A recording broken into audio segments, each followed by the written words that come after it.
Chapter 90. Going to the peak of the fog. You are listening at novelfull.audio. Time passed, and it was already dawned in the City of Flowers when Minos and Ruth were still sleeping in their room. Daylight could be seen entering the hotel room where they were standing, illuminating that environment. If someone entered this place at the present moment, they would have a reaction of surprise.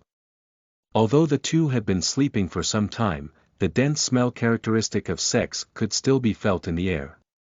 But not only that, there were clothes scattered around the place, sheets and pillows away from the bed, and several sweat marks on the furniture. There was clearly a wet stain on the sofa in the bedroom and a few blood stains on the bedsheet. The place was very untidy and contaminated with the fluids of Minos and Ruth. The two of them had lost in lust and had done everything last night. It is no exaggeration to say that they used all possible positions while doing this at different points in this room. But after more than 7 straight hours of pure fun, Minos and Ruth were completely satisfied. They couldn't take it anymore before finally collapsing in bed, sleeping until the present moment. They didn't even bother to cultivate last night. After all, in the past few days, both Minos and Ruth had leveled up, so they had no intention of ignoring their wishes because of a cultivation session. Finally, as the sun's rays entered the room, the naked bodies of Minos and Ruth were hugging each other tightly while the two slept with smiles on their faces. Ruth had her beautiful breasts firmly against Minos's chest while her legs intertwined with his. She rested her head comfortably on his shoulder, sleeping as if she were having the best dreams possible. At the same time, young Stuart was sleeping on his back, with his head facing Ruth's face. He could smell the pleasant fragrance of the young woman's hair while he slept peacefully. Time passed slowly, and it was not long before the two woke up. They looked at each other for a moment and smiled. "Good morning, Ruth," he said as he kissed her forehead. Good morning." Minos then smiled and said. "And then? How was the night for you?" Ruth smiled sweetly and then answered while she looked Minos in the eye. "It was the best night of my life. I thought I was going to lose my mind with such pleasure." She really felt like she was in heaven right now. For Ruth, who was a pure maiden until recently, this night with Minos had revealed a new world for her. It was as if a black and white world had suddenly gained color. "And all this because of you," she said softly as she looked at Minos. She had a strange feeling in her heart, which she still didn't quite understand. But she knew that she would never be able to forget that moment and Minos. It was also fantastic for me," he said as he approached to kiss the seductive woman who was in his arms. "Really? Better even than that woman?"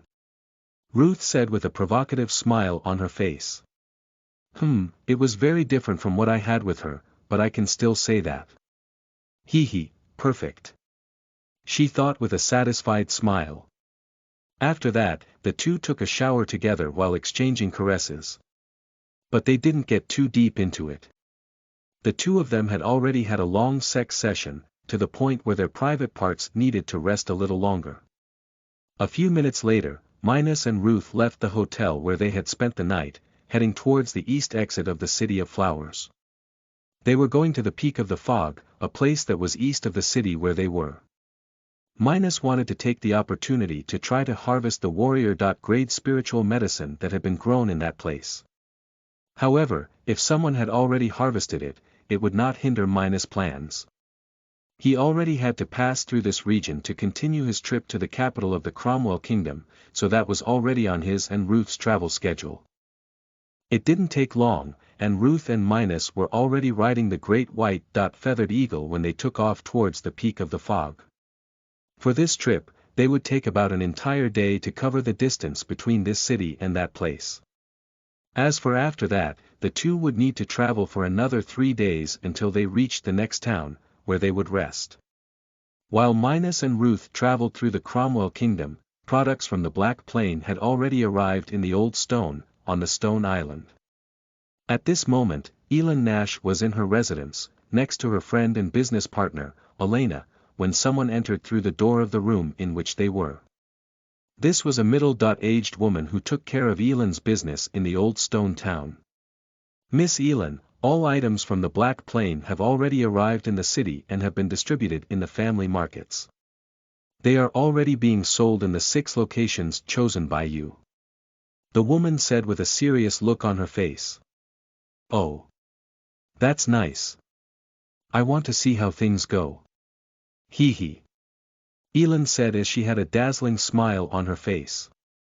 She was pleased to start her operation with Minus and also very anxious to see what would happen in the future. In fact, didn't you tell me about your trip with the group of Minus? Didn't you have any forbidden adventures with him? Haha. Elena said teasingly to Elon. Humph, you really don't have a way. But about that. After complaining to her friend, Elon began to report the things she had been through with Minus in the Black Plain and Yellow City, including the unusual beast she had met in this place. When she heard about it, Elena was very disappointed that she didn't go on this trip with them. She was very interested in that 5-tailed fox that Elon had spoken to. After all, she had never heard of a fox like that. While Elena and Elon talked about the experiences on the Black Plain, Minus items were already being sold at the Nash family markets in the old stone town. At a certain point in the capital of Stone Island, a decent-looking young woman walked along the south side of the old stone city, heading towards a nearby market. She was a young housewife who had married and had children early, and today, she was going to buy the ingredients for the coming week. She did this weekly, as it was not good to buy in large quantities. At times, some traders would put the lower quality grains or cereals in the bottom of the containers, causing some unlucky people to have to throw away much of what they had bought.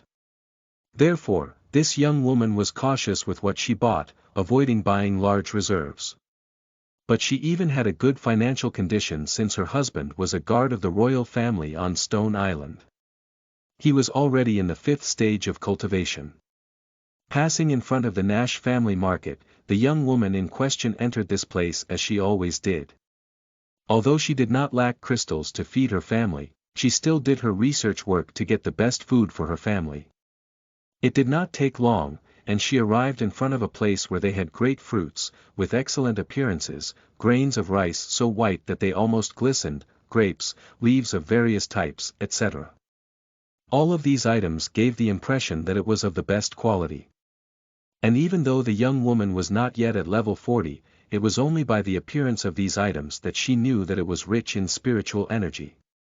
But there was something strange, the price charged for each kilo was equal to the same price as the average quality items sold there. She then approached a teenager, who was weighing some beans for another customer, and asked. "Boy, are these prices really right?" I've been asked that today more than once." The store manager said it was that price, indeed. The young attendant said when doing business with the customer that he was previously serving. "Okay, so get it." The young woman started to place her order, indicating the quantities of each item she wanted to buy. After doing her weekly shopping at the Nash family market, the young woman returned to her home and went to make her daily lunch. She immediately decided to use these items that she had purchased since she usually did not find things as good as what she had achieved today. And it wasn't long before her husband came home talking out loud. "My love, I'm here. Is the food ready yet?" Come to the kitchen. Luna and Mark are already eating." The young woman shouted at her husband. As he sat down to lunch, the moment he saw the appearance of the dishes, the man exclaimed in surprise.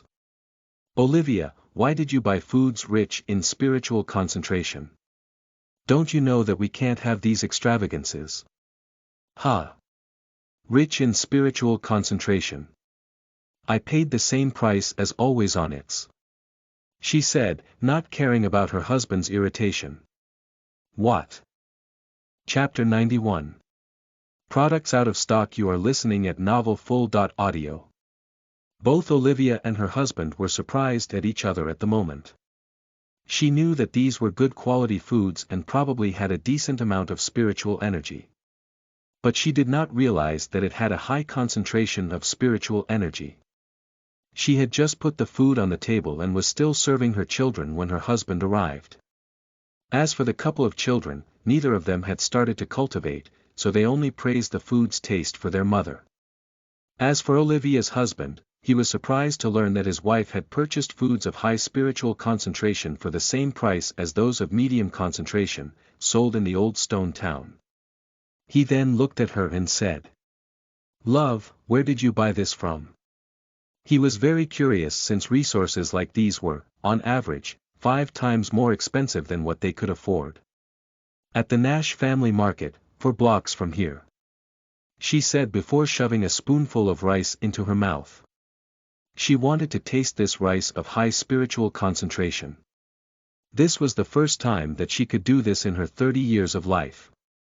"Wow! You weren't lying," she said excitedly. It was really amazing. She hadn't even eaten more than a few spoons, and her spiritual energy was already being stimulated. Olivia's husband then started eating too, when he said, "I want you to go back to that place and buy more of these foods. Buy as much as we can, considering the time these products take to spoil. I don't want to miss this golden chance." While Olivia's family happily ate their meal of high spiritual concentration, several other people who had purchased the items from the Black Plain were already euphoric about this event. Some people even stopped their meals the moment they felt the spiritual concentration of the food, returning to the Nash family stores that were selling these items. This was a unique opportunity for them, so they couldn't expect other people to take a seat on the subject. And quickly, the 6 Nash family markets that had received the items from Minas in the old stone town were completely full, with people who had already bought it and others who heard the rumor from close friends and family. "Boy, I want 6 kilos of rice, 3 kilos of apples," a lady at the head of the line said to one of the clerks at this store she was in. At this time, almost all the employees at this store were fulfilling orders for items coming from the Minas region. The place had been entirely packed by customers who did not want to miss this unique opportunity. Hell, if a noble family found out about it, their members might as well buy all the stock at those stores at once. "Girl, I want 4 bunches of bananas, 5 kilos of soy. I want 3 kilos of grapes, 5 kilos of wheat, and..." Several orders were being placed, while there were 7 different queues at this store, all of them to the countertops with products coming from the dry city. And in each line, there were at least 50 people, who were nervous and afraid of having nothing left in their turn. After the launch of Minas products in the old stone town, 9 hours had passed when the last kilo of food had been sold in one of the Nash family stores. That's right, 200 tons of food had been completely depleted in just 9 hours. But that was not so strange. After all, there were more than 6 million inhabitants in this city. With that, it was enough for about 6,000 people to buy, on average, 33 kilos, and that whole food would be depleted. That day, the rumor ran through the city, but not so fast that other people took advantage of this opportunity. People like Olivia, who managed to go back and buy more, were in the minority. So, when the news had been widely spread, there was nothing left to buy. At this moment, Elin and Elena were having dinner when the servant from before entered the dining room with a big smile on her face. "Miss Elin, all the items from the Black Plain have already been sold out, and an amount of 2 million low-grade crystals have been collected," she said exultantly. No one in the Nash family in the past millennia had won so many crystals in such a short time. This would definitely elevate Elin's position within the family, which would also benefit this woman. Incredible. I didn't think these foods from the Black Plain were so good, Elena said in shock. She had heard from Elin about what had happened in the dry city, but she still had some disbelief in her heart. After all, she did not see or feel these changes herself. I was already anticipating something like this. But I still thought it would take a day or 2. Elin said with a smile on her face. With the agreement she had made with Minas, she would keep 10% of the total collected in this first operation because the Black Plain did not have ships to bring the items to Stone Island, which gave her 200,000 crystals. This might seem like a small deal for a 2 million business, but it was actually a very high value. Elend's operating cost had been less than 30,000 crystals, which gave her an enormous profit in this operation. Even her family only made a profit of about 15 million low-grade crystals a year. And it was a whole family, with thousands of people. Because of this, Elend was pleased to have met Minos while she was passing through the dry city. She had never thought that the opportunity of her life would arise in that place. It is no wonder that people say that those who work hard end up finding some lucky opportunities. She thought to herself. Aunt Sally, bring bodyguard Edouard here. I want him to personally go to the dry city to hand over Mr. Minos's share of this business. Elend said while looking at the woman who had brought the news. In that first agreement, as the family did not authorize her to pay Minos in advance, she had agreed with him to make the payment after the sales were made. And, of course, Minos was not worried about being robbed since that would be much worse for Elend than for him. At the same time, in the Nash family patriarch's office, 3 men were talking about different matters when a servant came into the room and whispered in the patriarch's ear. What? Marvin Nash almost jumped out of his chair when he heard what the servant had said. Seeing the reaction of the family patriarch, the 2 men frowned. One of them was the current supreme elder of the Nash family and Elend's father, Richard Nash, who was at level 57 at 634 years old. The other was one of the family's elders, Sigmund Nash, who was 550 years old, level 55. The supreme elder then said with a severe look. What happened, Marvin? Did the Allen family do anything against us? The Allen family was a power of the Stone Island, a competitor of the Nash family. No, it was little Elend. He said while letting out a breath. Upon hearing this, the 2 men did not understand when Richard said concerned. What did my daughter do to me? Did she offend any great power? The patriarch then smiled and said in disbelief. She made a deal, which in just one day collected 2 million low-grade crystals. But how is that possible? Even before Richard said something, Sigmund couldn't hold his shock and asked in disbelief. He couldn't believe that a young woman like Elend had brought such a family business. Not even they were able to do so much in such a short time. How did little Elend do that? The old supreme elder asked. I'm not sure, but I think it was. Marvin then started talking about what he had heard from his subordinates about Elend's recent activities. He also remembered that his stupid son had offended some crucial ally of Elend a few weeks ago. I see. Well, I'm going to talk to my daughter and find out what's going on, then I'll give you feedback. The old supreme elder spoke before leaving the patriarch's office and heading towards his daughter's residence. At this moment, Edouard was in front of Elend, receiving the mission to take the crystals from Minos to the Black Plain. Then you must travel quickly to resolve this. But take someone with you. The dry city may want to get some orders from our region. Elend said to Edouard, who had already received a spatial ring with all the crystals from Minos. After doing this, when Edouard had finally left this place, an old man entered through the front door of Elend's residence. Chapter 92. Mysterious Cultivator. You are listening at NovelFull.audio. Upon entering Elend's residence, the old supreme elder went straight to an armchair in the drawing room and sat down. Not long after that, a servant came to bring him some food and drink, while Elend finally came to receive him, leaving her friend, Elena, in another room. Dad, what are you doing here? Something happened. She asked curiously, looking at the old man sitting in this room. Her father had many responsibilities, so since she started cultivating, it was unusual for him to look for her. Although he was very present to her before she turned 10, after that, he became less present. This was very normal in families in the spiritual world, as cultivators need to devote a large part of their lives to cultivating and training their techniques.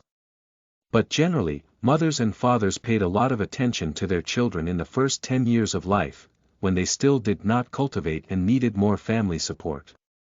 After that, cultivation would become the main objective of these youths. The time they spent with their family members became less and less. So, it wouldn't be strange if someone went for months or years without seeing their families.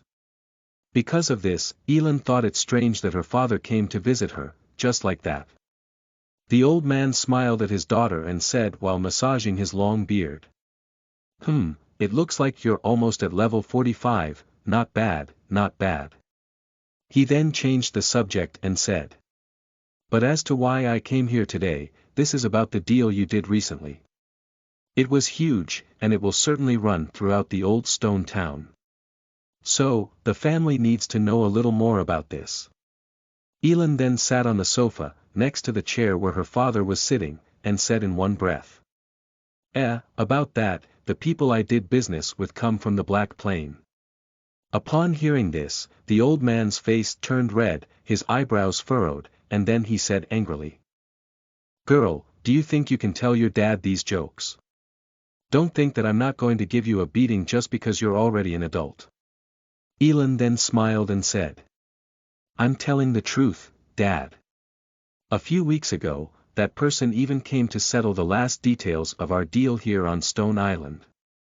Are you talking about the young man who beat the brat, Luke? That's right. The old man then said discontentedly. But that does not prove that these products came from the Black Plain. But it is effortless for you to find out if it is true or not. Edward just left here to go to the Dry City. If you want, just send someone to go with him to check this out. Elin said with a calm look on her face. Okay, I'm going to do this. But if I find out you're playing with your father. He looked at Elin and said with a serious look on his face. I'm telling the truth. But you can't talk about that to anyone other than Uncle Martin. Why? The old man frowned again when he heard what his daughter said. She then replied with a resolute look. I have already made an exclusive deal with Mr. Minus, but if he is destroyed because the news has leaked, then our family will lose all the work I had to do to achieve this. Elin had already taken several measures to prevent people from knowing where Minus items came from. First, the sailors who brought the cargo did not know that these items had been harvested on the Black Plain. As far as they knew, this place was just the port for transferring the goods. Second, Elin had already implemented the Dry City promotion, but only those subordinates she trusted would do so.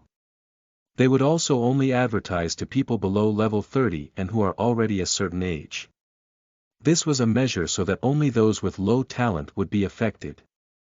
With this, the people who would receive the propagation would be, for the most part, people with white talent who did not influence the Stone Island forces.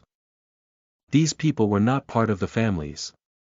They were just outsourced that the region's powers hired from outside to do smaller jobs, such as mining, hunting weaker animals, serfs, transporting items within the region, etc. Anyway, they did minor jobs in these areas, so they were not members of any power. And because of that, Elin would advertise only to those who would not be able to spread this news to the great powers of this region. And even if any of those people tried to say something, it would be like a lunatic talking crazy. No one would believe it, and the Nash family would never confirm that information. I understand. Rest assured, I will not speak to other people. The old man said while thinking about this situation. Was his daughter actually telling the truth? That was the doubt in Richard's heart. While Elin discussed matters relating to the Black Plain products with her father, Minus and Ruth had already covered the entire distance from the City of Flowers and the Peak of the Fog. At this time, the two descended from the White Eagle, on top of a mountain almost 1,000 meters high, in relation to their surroundings. In that place, there was a white fog at some points of the hill, which reduced the visibility of the flight, making Minus and Ruth descend from their eagle before entering this place. Well, according to that merchant's information, the warrior-grade medicine must be in that region that lies between the middle and the top of the mountain. Minus said in a low voice. Ruth then shook her head and said. I think that getting there, it won't be hard to find that. In a short time, I can trace the spirituality of this medicine.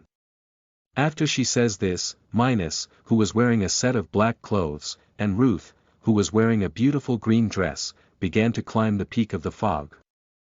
At the same time that the two were doing this, a man with white hair and a short beard appeared flying in the sky, wearing a large golden robe and with brown eyes, stopping as soon as he saw Minos in the distance. Even though he was a few dozen kilometers away, he could still see Minos's face clearly, even though the young man was climbing the peak of the fog, in the middle of trees and fog in that region. He then thought to himself while having a smile on his face. I finally found you, Minos Stewart. I will watch you for a while before appearing to you. After more than an hour of climbing the great mountain, Ruth had finally felt the spiritual energy of the warrior. Grade spiritual medicine. She had also felt the presence of 15 other cultivators, the strongest at level 48. Minos, it seems that your medicine has not yet been harvested, but there are several people around here. What do we do? Even if they can't harvest it, there will certainly be a battle when someone succeeds. Ruth asked when she felt they were close to the place that they were looking for. Well, if they want to fight to the death, then that's what they are going to get. He replied with a cold smile. According to what Ruth had said to him earlier, of the 15, 9 were only at level 39, while the other 6 were between levels 45 and 48. These 6 were supposed to be the bodyguards of the remaining 9. Some time passed, and Minos and Ruth finally arrived in front of the place where the medicine was. It was a place without large trees, with a fine fog, and almost no sun rays were reaching this point. It was possible to see 5 groups divided in different places around medicine while observing the surrounding situation. Each of them was waiting for someone to step forward and try to harvest the rainbow fruit, which was in the middle of the area between the groups. When they saw 2 new competitors arrive, some of them thought it was good since these new people might be able to harvest this medicine, while others frowned in disgust. Each individual who arrived meant less chance for each of them. Minos then looked at the 15 people and smiled. He then said, "Friends, I must advise you to give up this medicine if you do not know how to harvest it." He didn't want to make enemies for no reason, so he wanted to give these people a try so that they wouldn't try anything funny. That was a friendly warning from someone very dangerous. At least that's what Minos believed. He was doing them a big favor. Upon hearing this, one of the youths, who had black hair and was dressed like a nobleman, stepped forward and said dismissively, "And can you do that by any chance?" "Humph. And even if you can, in the spiritual world, only the strong can decide who gets treasures like this." Chapter 93. Reaping the Medicine. You are listening at NovelFull.audio. Who do you think you are to speak big like that? The young man who had spoken earlier thought to himself, while he had a contemptuous smile on his face. He had heard from his bodyguard that these 2 new competitors were only at levels 46 and 37. In his case, he was at level 39 and his bodyguard at level 48. They clearly had the advantage in this place. So, the young man with black hair, who was named Tristram Reed, was confident of getting rid of Minos and Ruth with ease. At the same time, the other competitors of this medicine were also unhappy with Minos' behavior. It seemed to them that these newcomers were looking down at them. Obviously, they didn't see how kind Minos had been. As much as his attitude is arrogant, at least someone seems to be willing to go against this bastard. One of the youths thought to himself as he looked towards Tristram. Young Tristram had acted as if the warrior. Grade medicine had been his from the start, so he had created a particular dislike from the other people in this place. But since his bodyguard was the strongest on the scene, no one took the initiative to do anything against him. They also didn't know how to harvest this rainbow fruit, so there was no reason for them to try to get together, just to teach the young Tristram a lesson. Minos took a look at the people around him and noticed that most of them seemed unhappy with his kindness. He then tried to speak in another way. "Well, I'm going to reap this spiritual medicine, but I hope you don't covet it. It would not be good if all of their family's investment were wasted on a mere rainbow fruit. Upon hearing this, some youths were even more irritated by Minos' behavior. In contrast, others were curious about why this competitor was so full of himself. This arrogant Tristram will no longer hold back if this guy continues. One of them thought about it when he looked at the situation with interest. Some of them were already in this area for 4 days, waiting for someone capable of harvesting medicine to appear in this place. After all, they still had plenty of time before the spiritual tournament started. This was a good chance for them to improve their levels before the competition begins. Anyway, immediately upon hearing Minos's phrase, Tristram frowned and said, "Are you threatening us?" "Humph. How pathetic, with a strength of the only level 37, still dares to say these great things." The bodyguard then approached Tristram and asked in a low voice, "Young master, do you want me to deal with this guy?" "No, we are going to let him harvest the medicine. After that, we will kill him and his protector," Tristram said in a low voice that only he and his bodyguard could hear. After giving his last warning, Minos approached the rainbow flower while noticing that no one seemed interested in stopping him. "Well, I've done a lot by alerting them twice. If anyone wants to come and die, I can do nothing but help them," Minos thought as he let out a long breath. At the same time, Ruth closely watched each of the 6 bodyguards in this place. She wanted to be ready to defend Minos from them, at the slightest sign of disagreement. As for the others, they were insignificant to Minos and could even be killed in a single second. For them, defying Minos would be the biggest mistake of their lives. The group then began to pay attention to Minos' gestures when he finally got close to the rainbow fruit, which was right there in the middle of the place, shining dazzlingly in its 7 colors.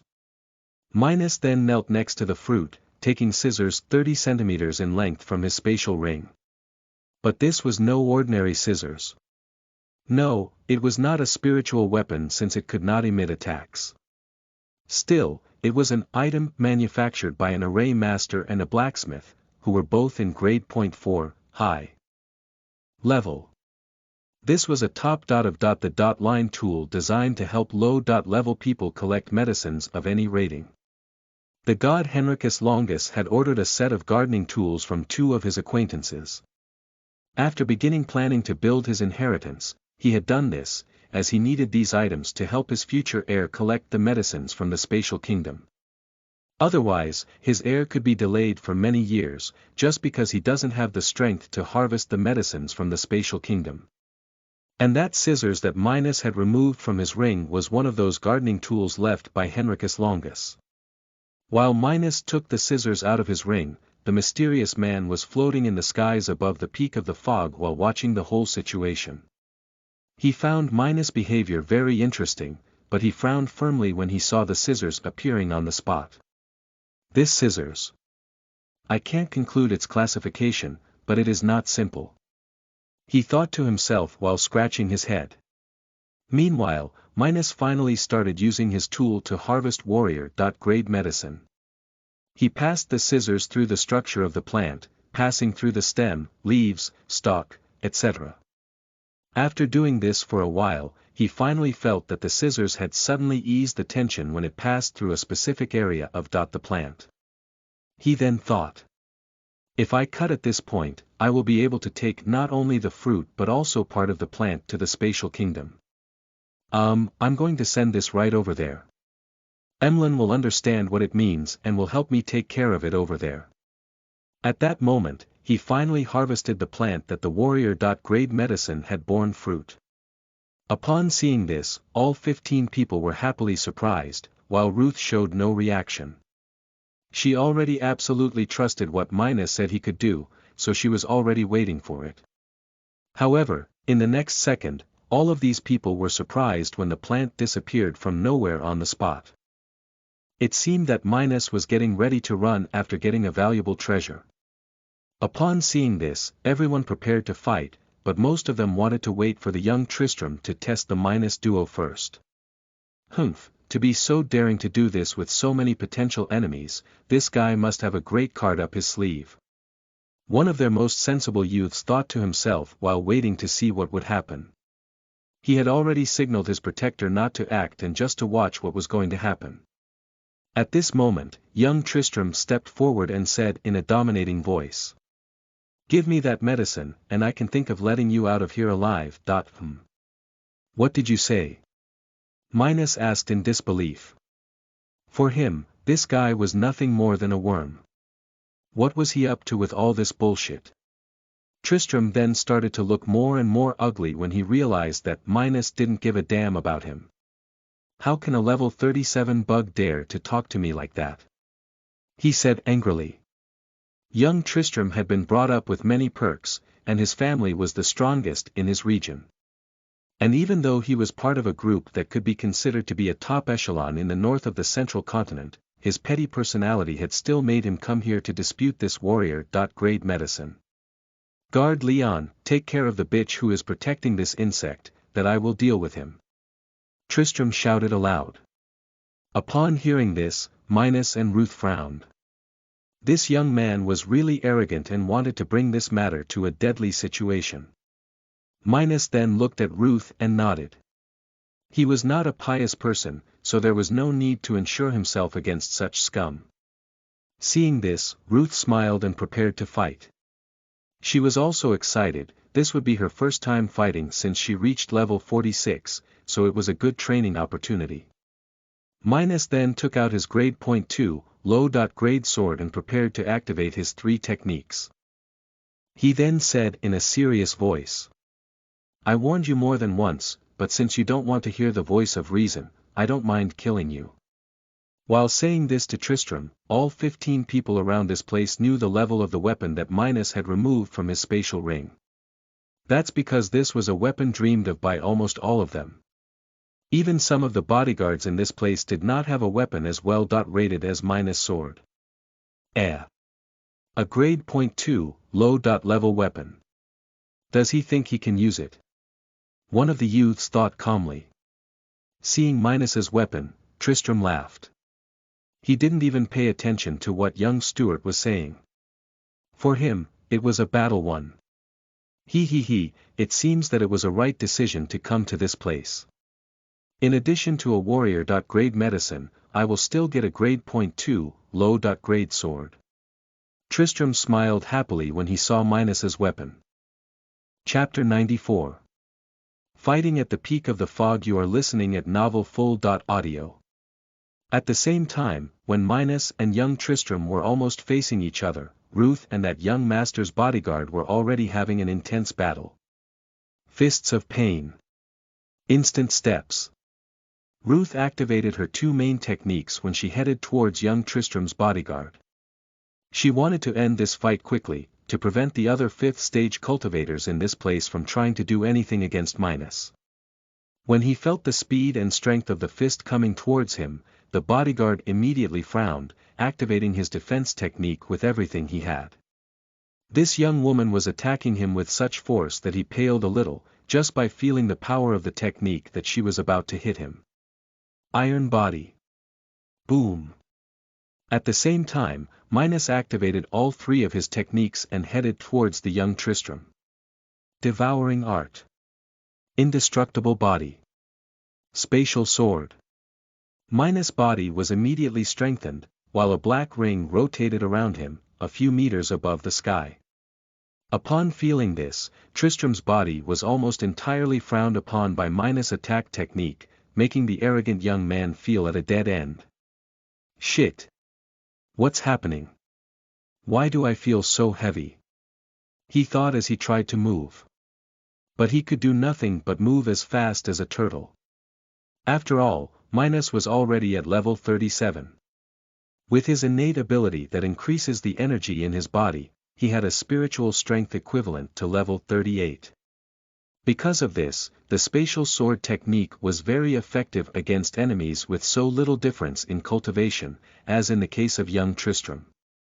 He was only at level 39, so he was very vulnerable to all of Minos' techniques.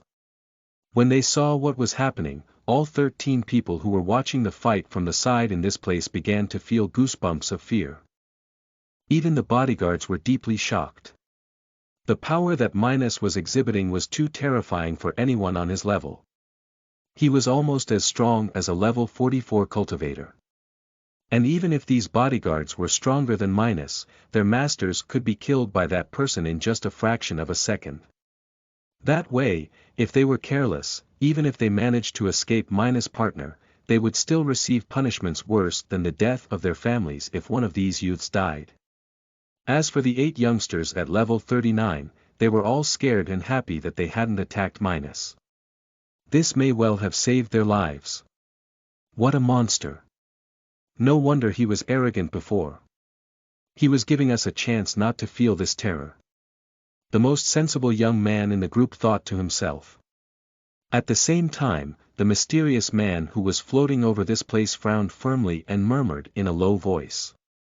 By the power of these techniques and the spiritual energy of Minos, these are 3 techniques of golden grade. How did he achieve this?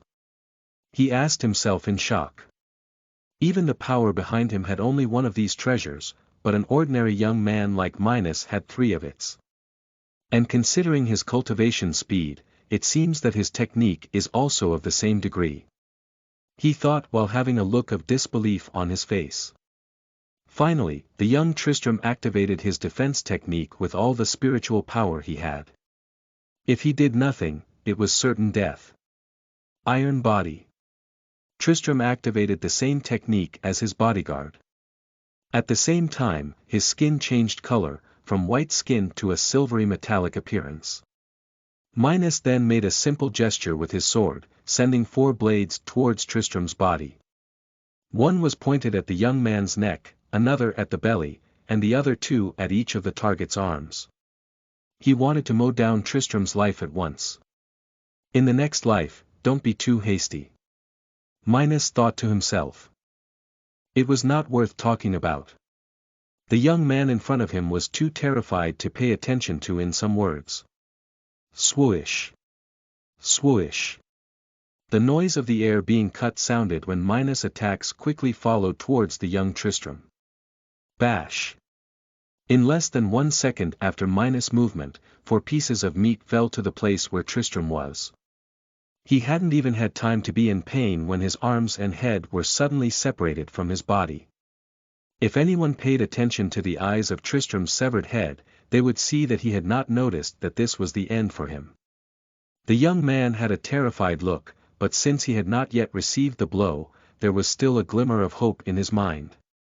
But the difference was just too big. Even though he used all of his energy in this defense, he was only about 6% stronger than Minos in spiritual power. What's more, he used a black-grade defense technique that provided only 70% efficiency.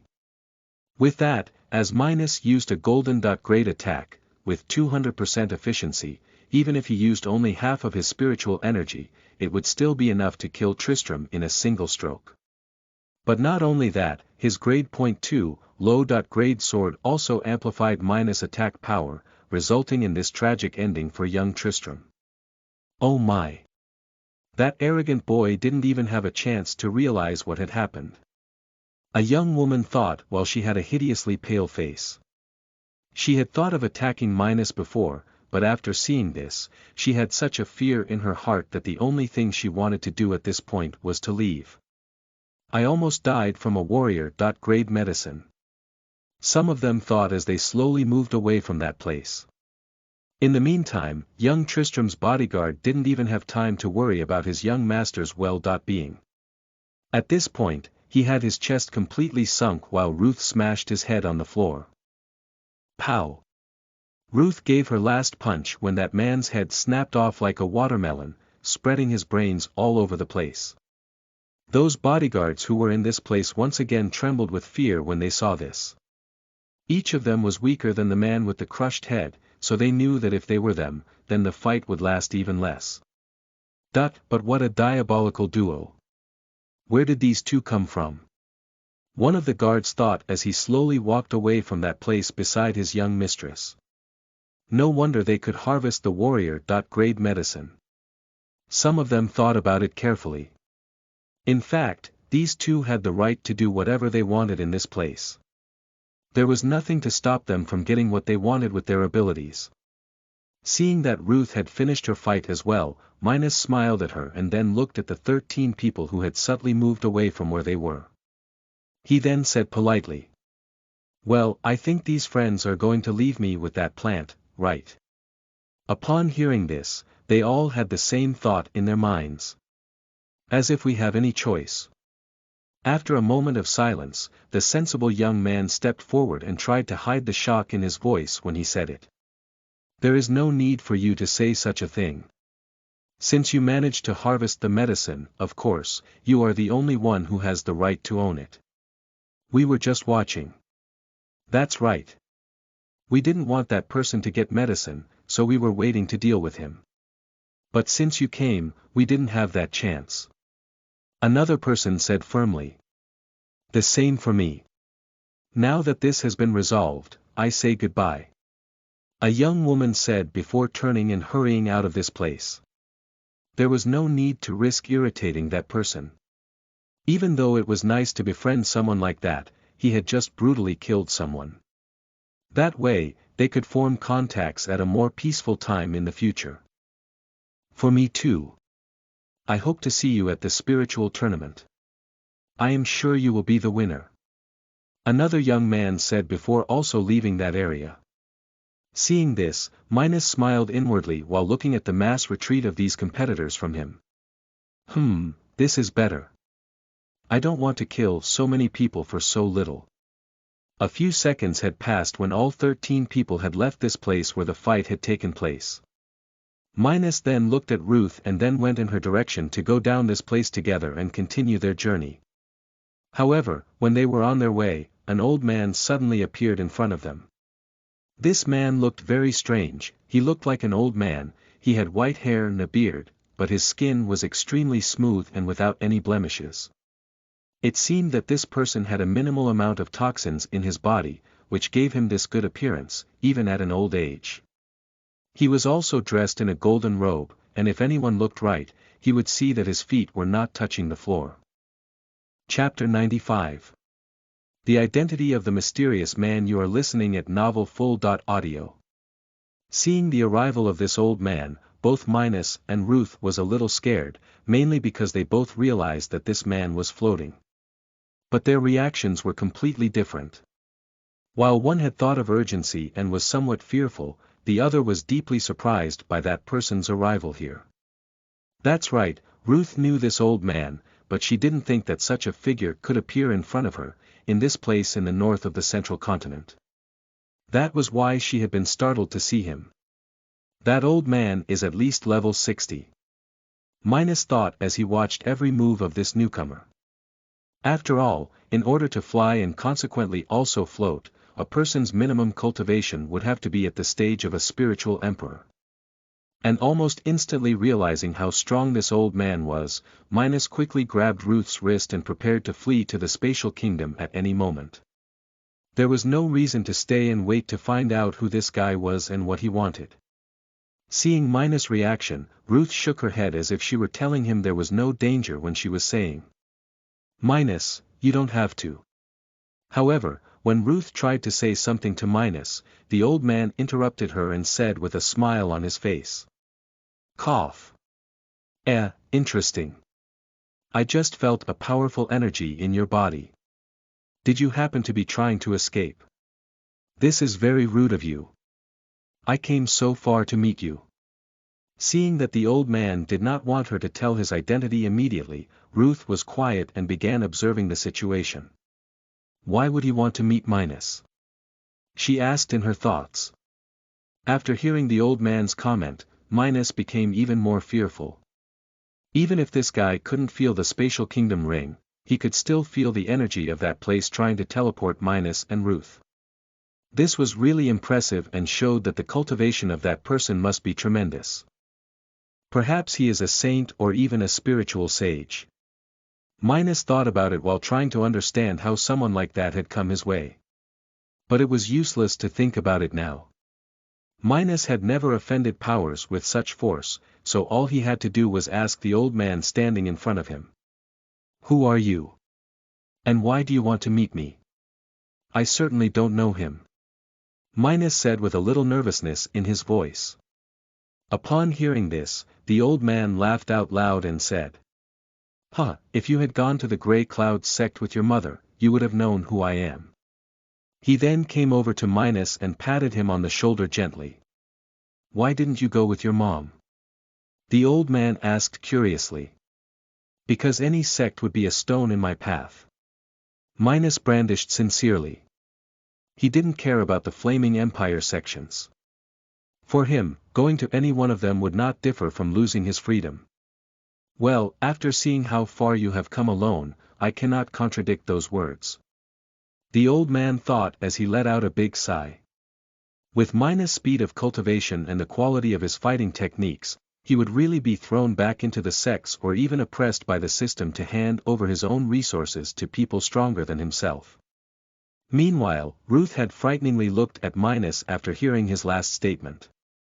She thought to herself, "How can you say that in the face of the master of the Grey Cloud sect? And do you still say that as if it were nothing big?" That's right. This man was the current master of the Grey Cloud sect, the sect that Maisie and Ruth were part of. The young woman next to Minos did not know the full name of this old man since he was antiquity within the sect, and he was over 4,000 years old. Therefore, most disciples like her only knew their sect master's first name. He was called Oswald, and he was already in the final levels of the spiritual saint stage. But no one in Ruth's generation knew exactly what the old man's level was. After all, few of them had seen it before, while they were unable to know the exact cultivation of someone who was far above them, as in the case of Oswald. The old man then asked Minos another question while probing the young man's body. And when are you going to visit your mother's sect? I'm sure your family would like to get to know you better." "I don't know, maybe when I'm stronger than she is," Minos replied dryly. He had no interest in traveling so far and when he was still so weak. There was no feeling of longing on the part of Minos for Maisie, so he didn't mind going to see the place where she grew up. He could even do that in the future, as he wanted his territories to be even stronger than the Flaming Empire. "Oh. So, it shouldn't take that long. After all, with this cultivation technique that you are using, it would be a walk to reach your mother's level," the old man said with satisfaction. He knew that Minos had a black talent, but with a golden grade technique, it would be really easy for him to reach level 60, even in the north of the central continent. "Well, since that is the case, I will be retiring for now. I just wanted to see your performance at the spiritual tournament, but I think there is no need for me to do that anymore. I can already imagine how the result will be." He then turned to look at Minos and Ruth, and a thought crossed his mind slightly. Ha ha ha, I can feel the aura of Minos in this girl from the Miles family. It seems that little Maisie sent her disciple to a tiger's lair. He then smiled softly and said, "Well, until the next young Minos. I hope you don't take too long to reach your mother's level." After saying those words, just as he had appeared, he disappeared from that place, in the middle of the peak of the fog. Seeing the old man disappearing from their sight, Minos sighed with relief as he turned around, asking the beautiful young woman beside him, "Ruth, who was that person? You seem to know him." She nodded and said, He is the current master of the Grey Cloud sect, and I saw him only once, during a festive occasion of the sect that my master took me, about 2 years ago. I only know that his first name is Oswald and his stage of cultivation is the 8th. As to which family he comes from or his level, only those older in the sect know." "Oh. So, this is how it is. But why did this guy come here just to see me?" Minos said curiously. As far as he knew, his mother must have been just an ordinary elder of the sect since she was still only at the level of a spiritual emperor. Therefore, she should not have an influence with these more powerful individuals of her sect, like the old man he had just met. Ruth then said with an uncertain expression, I'm also surprised by this. My master never spoke to me in detail about the sect master. Still, I think she is very close to him, considering how she behaved in front of him during the event when I first saw him. Maybe she is his disciple or a distant relative. I'm not sure. Maybe he heard about you from my master, so he was interested in meeting you. Never mind. We will continue with our trip since he left. I don't have to worry about that. Minas said before pulling Ruth by the right arm and heading back to the place where White was waiting for them. As Minas and Ruth returned for their journey, old Oswald was flying back to the Flaming Empire while thinking about what he had felt from Minas' body. Little Maisie told me that he had a black talent and a king.grade physique. But his physique is clearly a warrior.grade 1, as far as his talent is concerned, I can't feel anything. He thought with a thoughtful expression on his face. Does his cultivation technique hide his talent so that others don't know his real potential? And his physique, although not well classified, it has a great ability. He had discovered all this about Minas when he put his hand on young Stuart's shoulder. He wanted to understand the exact situation of the young man's body, especially where the energy he had felt before was coming from. It was such an incredible force that even though Oswald was already at level 78, he couldn't understand it. Never mind, I'm sure he'll tell me in the future. Ha ha ha. The old man laughed out loud, proudly, as he flew thousands of kilometers from where Minas was. Chapter 96. Crystals from Stone Island. You are listening at NovelFull.audio. A few hours earlier, inside the Spatial Kingdom, two foxes were playing with each other. The great mother fox was entertaining her daughter at that moment, when suddenly a plant appeared out of nowhere, not far from the two of them. Seeing this, the little fox showing her belly to her mother suddenly got up and ran towards the medicine that Minas had sent to that place. She ran quickly, showing her two tails that dangled as if she were showing off. That's right, Kyla had gone up to the second stage of cultivation since the last time Minas had seen her. During those days, the young man was traveling with the beautiful Ruth and could not enter this place. It wasn't that Minas didn't trust Ruth, but there was no need to tell him all his secrets just because they were having sex. If he was going to talk to her about it, well, that was something from the future and not now. He would only bring her here if they were both in danger of imminent death. Upon arriving in front of the plant, the little fox said in a beast tongue, "Mommy, can I eat?" Kyla had already learned to speak her native language after increasing her level and improving her intelligence. She was almost drooling when she saw this plant and that fruit. Its scent was very good, and it was making Kyla glutton wish for it. However, seeing her like this, Emlyn just shook her head and said, "You cannot. Minas said that we could only eat the medicines in this place after talking to him. But I want to eat." Kyla said with tears in her eyes as she held the plant with rainbow fruit in both front legs. "But you cannot. Don't you like the apples that Minas brings here? Eat it for now.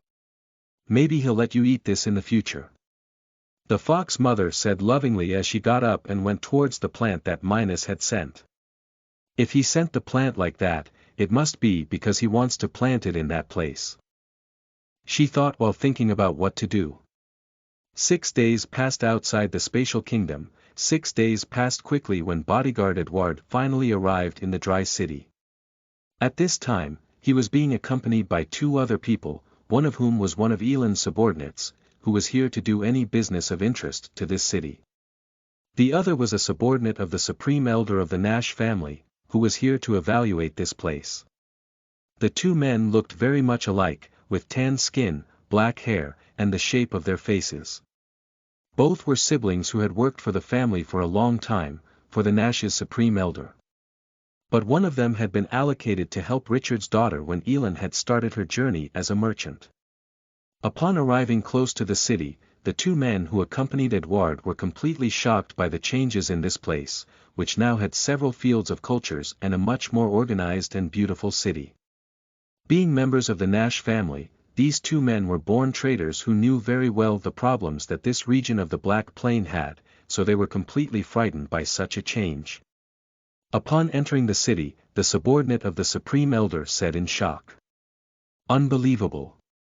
I never thought the day would come when I would see the Black Plain rise from the bottom of the well.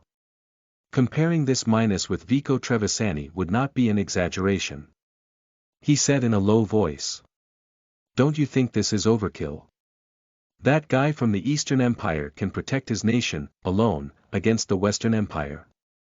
You're getting old, brother. Elan's subordinate said in disagreement. Of course, I know that. But Vico Trevisani also started his legend from below. Who knows how far the Black Plane can go? The man said in awe of what Minas had done in that place. It was not impossible to change a place as Minas had done. In fact, it was not difficult.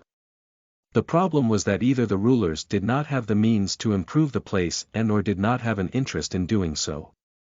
In most cases, the biggest problem was the second option. Many sovereigns saw their territories as a place where they could do whatever they wanted without bothering to give returns to those regions. That is why the subordinate of the supreme elder of the Nash family was so admired by Minas. He had the means and the determination to improve this place and not just suck the crystals of this land for himself. And while the pair of brothers admired the changes that the dry city had undergone, their group finally arrived at the mansion that was in the center of the city. At this moment, the sun was overhead in the dry city. There was a lot of movement in front of Minas' mansion when the group of 3 men finally arrived in this place. Upon entering the internal area of this building, the 3 passed through a garden and then arrived at the administrative area of the building, where Minas' office was located. Right now, Dillion was sitting in Minas' chair, talking to 3 soldiers from the Black Plane Army. He looked at the 3 and said, "Make preparations for the new recruits. In a maximum of 3 months, we will double the current contingent of soldiers. Carl, how many immigrants have arrived in the city these past few days?" One of the soldiers then responded promptly. "More than 4,000 people moved to our city in the last week, Butler Dillion." "Oh. This is good. With that, we will be able to increase the planted area even more." When Dillion was speaking, Secretary Mia came through the office door and then went over to the side of the chair where the butler was sitting and said in a low voice. "Butler Dillion, Mr. Edward is here with the crystals from Stone Island." After hearing this, Dillion's eyes suddenly flashed, and he smiled broadly. That was just what they needed right now. "Oh. That was faster than I thought. Let him in, quickly," he said while also saying goodbye to the 3 soldiers who were handing him some reports. Not long after, 3 men entered Minas' office, while they had smiles on their faces and wore clothes with the Nash family symbol. Upon seeing these people, Dillion quickly greeted them and invited them to sit and have a cup of tea. Edward then said while handing a spatial ring to Dillion.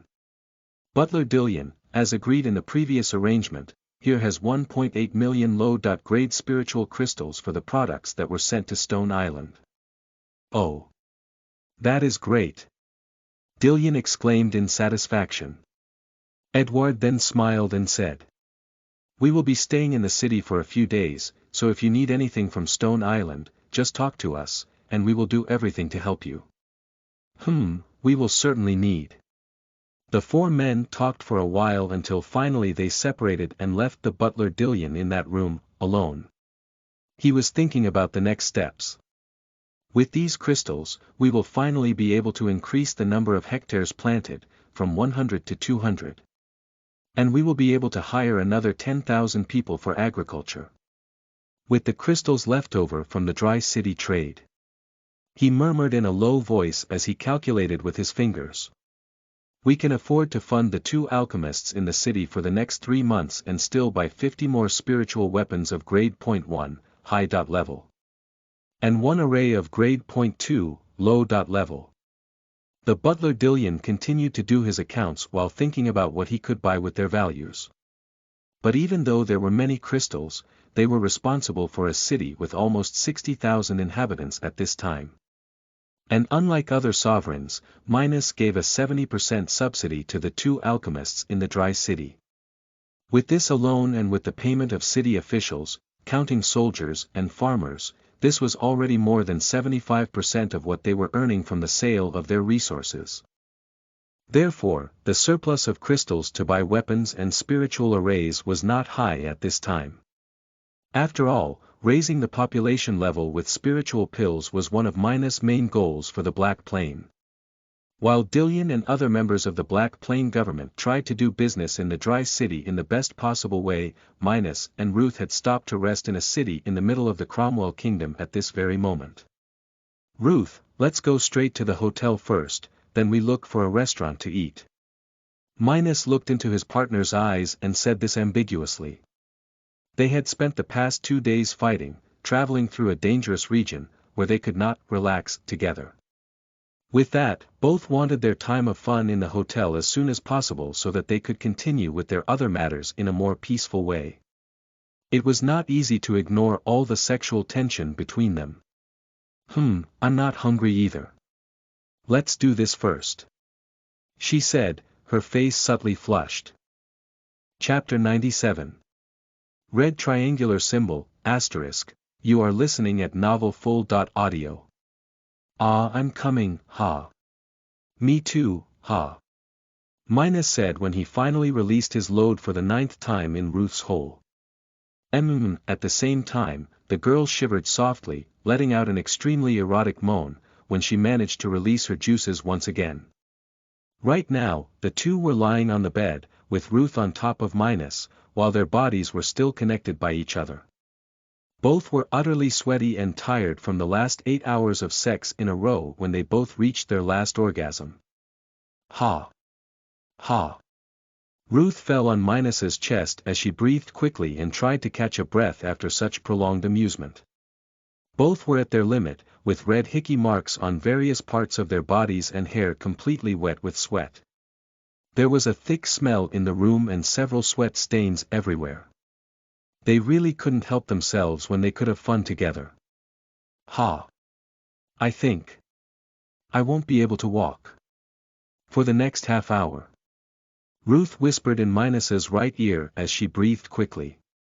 After so much fun, Ruth's little sister was so sensitive, to the point that if she moved, her whole body would tremble with excitement. So, she had to lie in bed for a few minutes until her body returned to normal. Minas then smiled and kissed her on the cheek and then said, "Well, then get some rest. I'm going to take my shower first." After that, their bodies were disconnected when Minas finally went to the bathroom of the room they had rented. At the same time, Ruth lay with her legs spread on the bed while white liquid dripped between her beautiful legs. When she felt Minas' seeds coming out of her slit, Ruth used one of her fingers and slid into the white liquid. She then took it to her mouth, licking it seductively. If Minas saw this, he might not be able to bear the temptation and go back to his previous amusement with Ruth. "Ah, I feel so good," the young woman thought, just before she closed her eyes and started sleeping peacefully. There was nothing better than sleeping after satisfying her most ardent desires.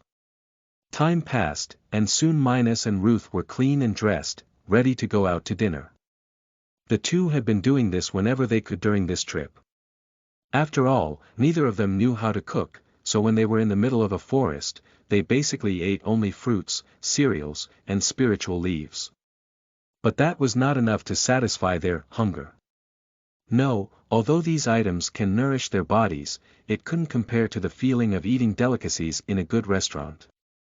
And even if Ruth knew more upscale places, it was still better to eat at these restaurants in the Cromwell Kingdom, than to eat those foods all the time.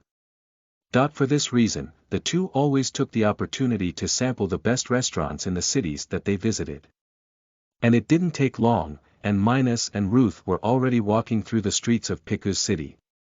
This was one of the great cities in the Cromwell Kingdom, which had thousands of hectares of crops planted. Because of this city was huge, with more than 3 million inhabitants and with many services at its disposal. The city was magnificent, with many buildings with classical-style architecture, restaurants, shops, and even a large church in the city's central region.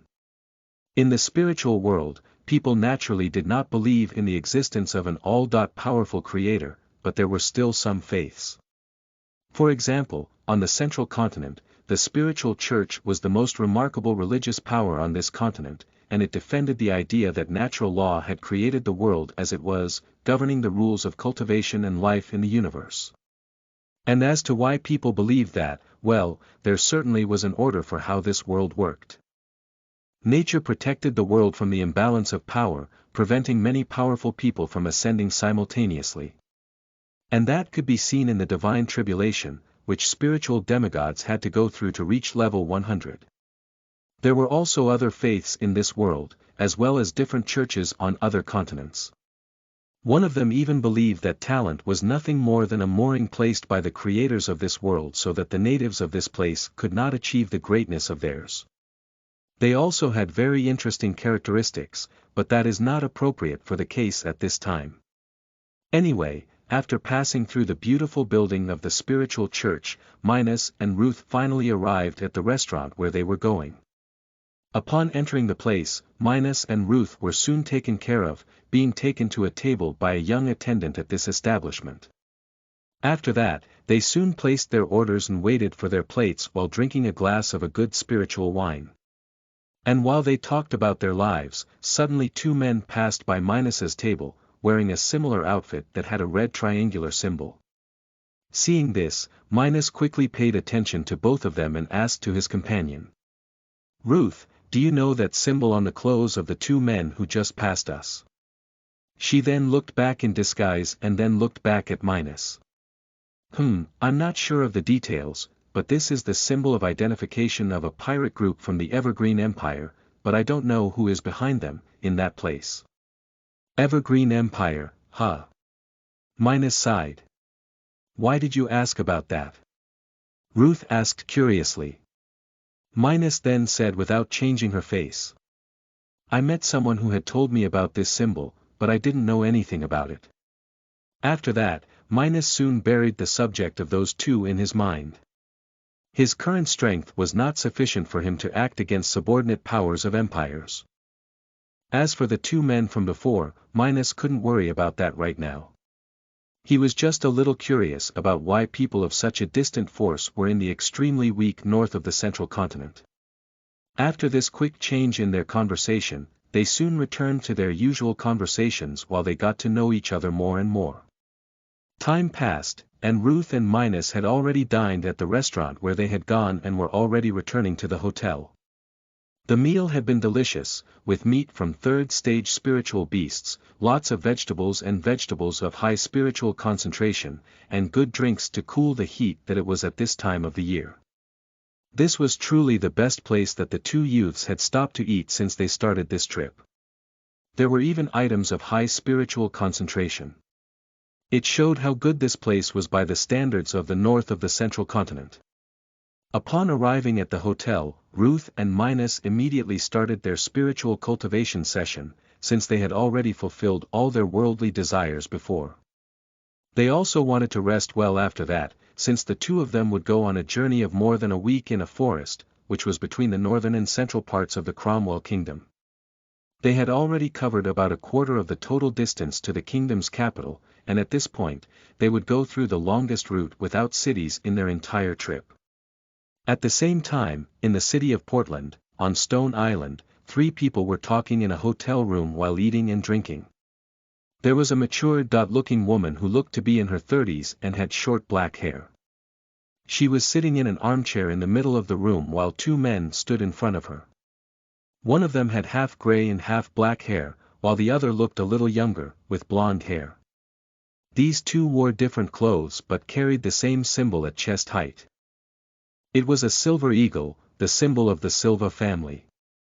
One of the two men then broke the silence and said, "Miss Sarah, I discovered a name that could be related to the death of young Master Darrell, but I still don't know if that person has a surname and, if he does, what family he comes from."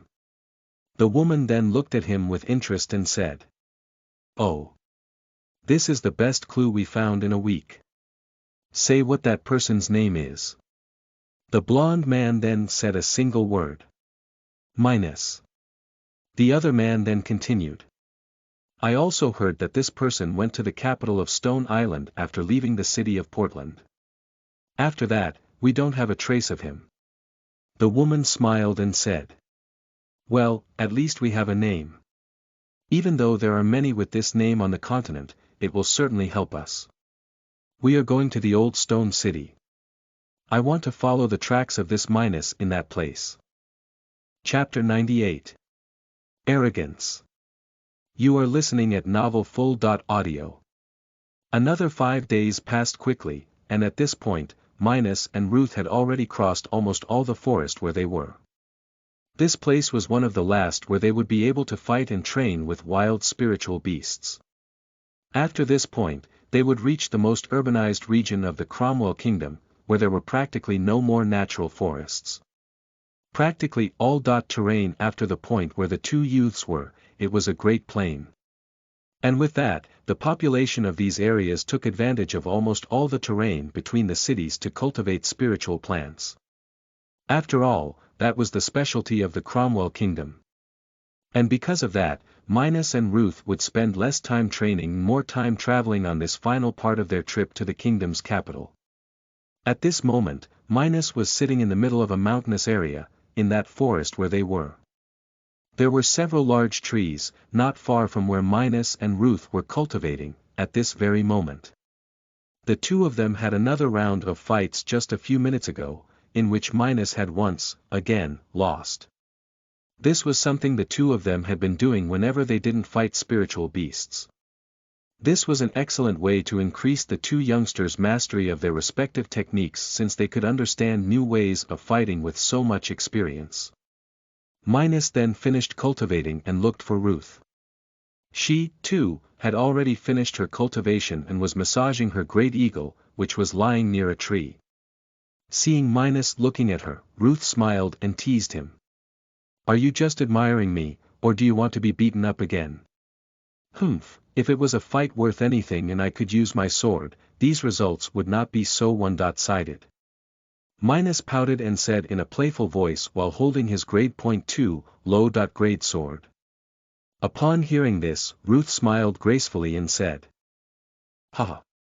This is just an excuse. The two then started to talk, but soon a voice sounded not far away when someone said. Oh. A grade .2, low-level sword. I don't have one, brat. How much do you want for it? Upon hearing this, Minos and Ruth looked in the direction where that voice came. Shortly after a few seconds, a young man with long green hair, wearing noble clothes in white and black colors, appeared in that place. There was also a 2-meter tall man beside this young man, wearing blue armor and holding a spear in one of his hands. He had a rustic look, which would surely make people stray from the sight of him. When probing these newcomers, Ruth frowned and whispered to Minos. This young man is at level 42, and the man who appears to be his guard is at level 50. Oh. Can you fight someone like that? Minos asked carefully. I can hold it for a while. But I can't beat it. She said seriously. If this man were a subordinate to some noble family in this part of the central continent, then the probability of him having silver-grade techniques was almost zero. And even if he were a member of one of these families, he would at most have one of these techniques. So, Ruth was very confident in holding someone of that level for a while. But that was the most she could do. After all, the difference between her cultivation and that of the man was huge. Just to give you an idea, someone at level 50 had almost twice as much spiritual energy as someone at level 46. Meanwhile, the two newcomers got a little closer to Minos and Ruth when the young man said with a smile on his face. And then. Tell me your price. I, Leroy Chambers, will pay a good price. Minos then said. It is not for sale. After hearing this, Leroy looked at Minos for a second and said with a confident smile on his face. Brat, you must be going to the spiritual tournament, right? Let me tell you, you have no chance of getting a good position in this competition, and you cannot use this weapon either. If you give me your weapon now, I can think of taking you to the Flaming Empire as my subordinate in the future. Leroy said out loud as if there was no chance he would lose the spiritual tournament. Upon hearing this, both Minus and Ruth had a strange look on their faces. How much arrogance! This guy thinks he is already the winner even before the competition starts. The two thought with a mixture of pity and contempt for this young man with green hair. Such a person never made it to the top. In fact, this young man would probably die prematurely, since being arrogant and rash at that level would only cause him to face disaster, sooner or later, by underestimating strangers. Minus then said simply, "If I wanted to go to the Flaming Empire, I wouldn't need your help for this." Meanwhile, Leroy's bodyguard, Jeff, was getting more and more irritated on hearing Minus refusing his young master's kindness. He then said it out loud while using his cultivation level to pressure Minus and Ruth. This worm does not seem to understand the situation he is in. "Young master, there's no use talking to ignorant people. Let's just take what we want." On second thought, this is the best way. In fact, I really like that girl. After we kill this brat, I will destroy her cultivation and make her my slave," the young man said with a luxurious gleam in his eyes. Already on the side of Minus, when he heard someone saying such a thing about Ruth, Minus felt hatred for that person. He did not know what could happen between him and Ruth in the future. Their relationship was still very premature. But regardless of what happens, she would still be his friend, considering everything they had already been through together. And as for Ruth, she had never heard anything so disgusting as what this young man with green hair had just said. She was always a person who valued her sexuality and her freedom. In a single comment, Leroy had irritated the beautiful Ruth deeply, to the point that she wanted to take his head off. Shortly after that, Minus told her in a low voice, "Try to hold on to this guard. I will deal with this bastard quickly." After hearing this, she nodded and prepared to fight. Even if she wasn't going to deal with Leroy, Minus doing it was enough for her. At the same time, on Leroy's side, he looked at how Minus and Ruth acted, and then a thought crossed his mind before he prepared to attack Minus. These two seem to be more than a guard and a young master. I think it would be better to keep this guy alive while I rape his girlfriend. "Ha ha ha ha," Leroy then said. "Jeff, deal with this beauty quickly, but be careful not to damage her body excessively." "Ha ha ha, alright, young master," Jeff said with a smile on his face. Minus then held his sword tightly with both hands and started to move towards Leroy. Devouring art. Indestructible body. Spatial sword. His three techniques were activated at the same time when he had come close enough to Leroy. Simultaneously, when a black ring began to circulate around Minus a few meters high in the sky, Ruth, who was a few meters far from the young steward, activated her techniques and continued to attack the guard Jeff, with much of her strength. Instant steps. Fists of pain.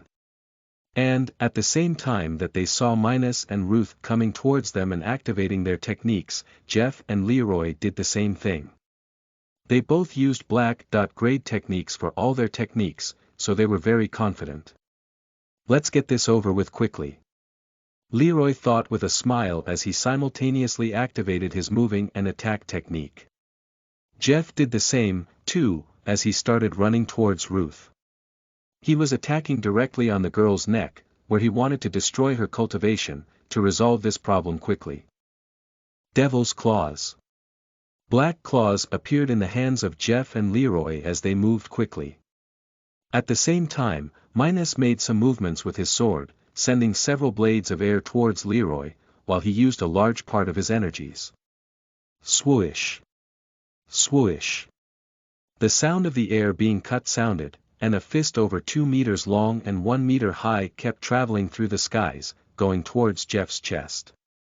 This was Ruth's attack, which she wanted to use to hold this person, while Minus dealt with Leroy. Rumble. Feeling the power of Minus and Ruth's techniques, the two enemies had suddenly changed their expressions when they finally began to understand why these youths had disobeyed them. Chapter 99. Running Away. You are listening at NovelFull.audio.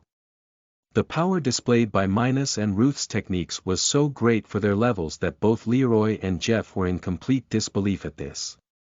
And even if the power emitted by Ruth was not so different from that of Jeff, Minus' blow was much stronger than Leroy's. And not only that, Leroy had realized that by the time he entered that area within the black ring in the sky, his speed had been reduced. And he was gradually losing his spiritual energy. What the fuck is going on? Leroy thought as he tried to understand the changing events. He was supposed to win this fight in one stroke, and then he could have fun with beautiful Ruth. However, the reality was quite different. Even before his attacks collided, Leroy was sure he couldn't beat Minus. Green shield. And even before he was attacked, Leroy immediately activated his defensive technique in an attempt to prevent injuries from Minus' attack. That wretch. But I doubt that his attack technique alone can destroy my attack and my defense together. Whoever has more spiritual energy will be the winner of this fight. He thought confidently. And at the same time, bodyguard Jeff looked over at Minus and Leroy and sighed as he thought. If we stretch this fight, I can win this girl. As for the young master, I think he can hold it until I finish here. Jeff then turned his attention to Ruth and started to fight her. Pow! At the same time, when Jeff and Ruth had started to fight each other, Minus and Leroy finally clashed.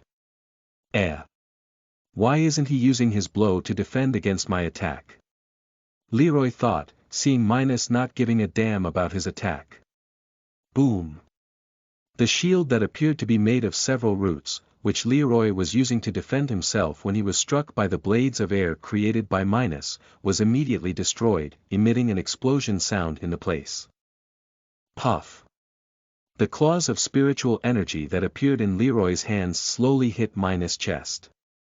Still, it barely scratched young Stuart's skin before finally breaking.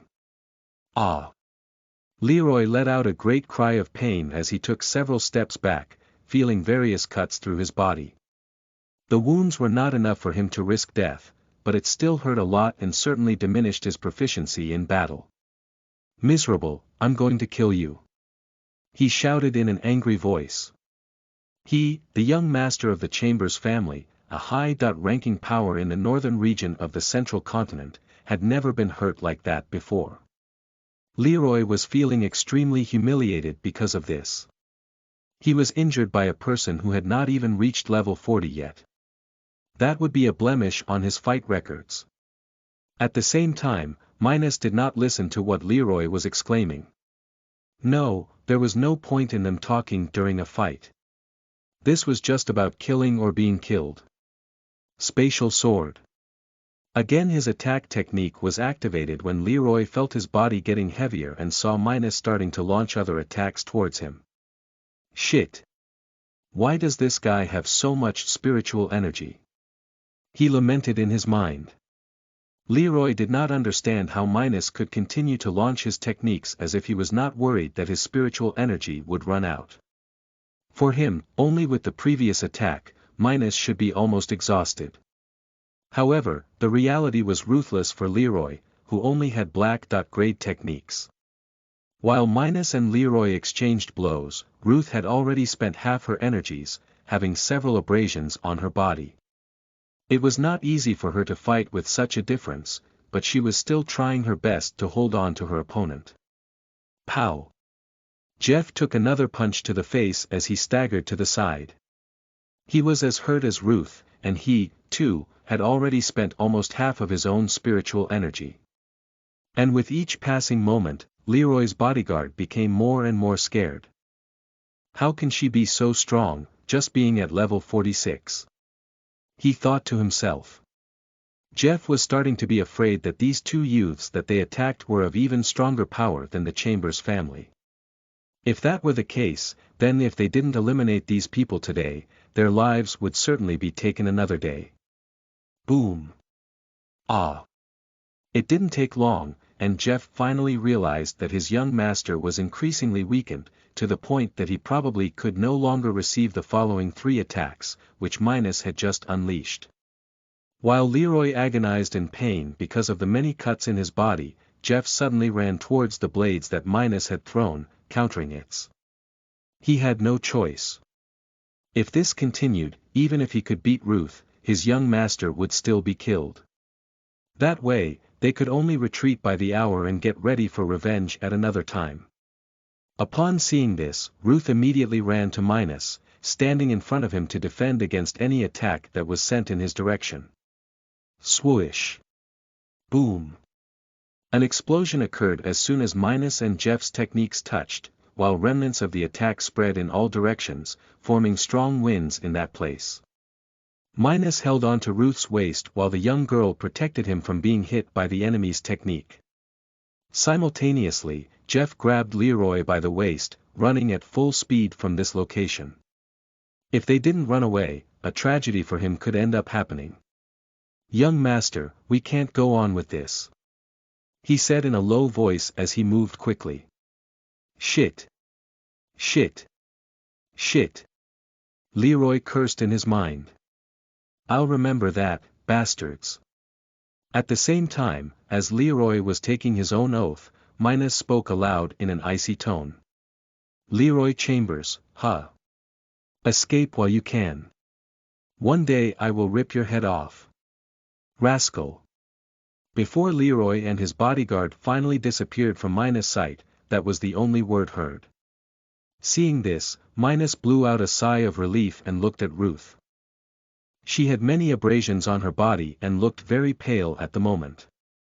He then touched her face and asked in a concerned manner, "Do you have any serious injuries?" Ruth shook her head in denial and then said in a tired voice, "No, it's just external injuries. I will be fine after 2 days." "That's nice. Don't worry about those two. One day I will kill that bastard myself," Minos said in a determined voice.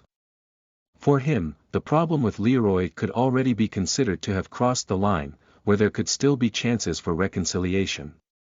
At the moment, Leroy was an enemy that had to be killed. He couldn't let such a scum live, especially after the things he had said he would do to Ruth. Ruth might not be Minos's wife, but at the moment, their relationship was excellent, and he couldn't bear to offend her. Therefore, he felt an indescribable hatred, perhaps as great as the hatred he had for those responsible for his father's death. Ruth nodded in agreement. She could handle it herself, but she felt very good about knowing that Minos was on her side. Although it is not good to depend a lot on others, having someone to trust was an excellent thing. While Minos and Ruth rested elsewhere in that forest, their two enemies, Leroy and Jeff, had already covered dozens of kilometers. After some time, they finally stopped to recover, in a place full of trees and with a stream. Leroy then snarled as he leaned against a tree. "Shit! We don't even have the name of that bastard." Upon hearing this, Jeff, who had just taken some spiritual pills out of his spatial ring, said in a confident voice, "Take it easy, young master. I'm sure that boy will participate in the spiritual tournament. That way, we can discover his identity when the competition starts." Leroy calmed down a little upon hearing this and started thinking about what he could do. He then said, "I cannot beat that wretch. Even if I had a weapon like his, it would still be a difficult fight. So, I can only use my intelligence to form a strong ally during the spiritual tournament, who can help me take care of that guy." Jeff then sat on the ground, and before he started to cultivate, he thought of something terrible, but he said nothing to his young master. "I just hope that those two are from the north of the central continent. Otherwise, we will be dead in a very short time." He hadn't said anything about his crazy thinking to Leroy because it was doubtful. There was no reason for people from outside this region to come to this place. It would be a waste of their precious time. However, he still couldn't help thinking about the challenging strength that Minos and Ruth showed.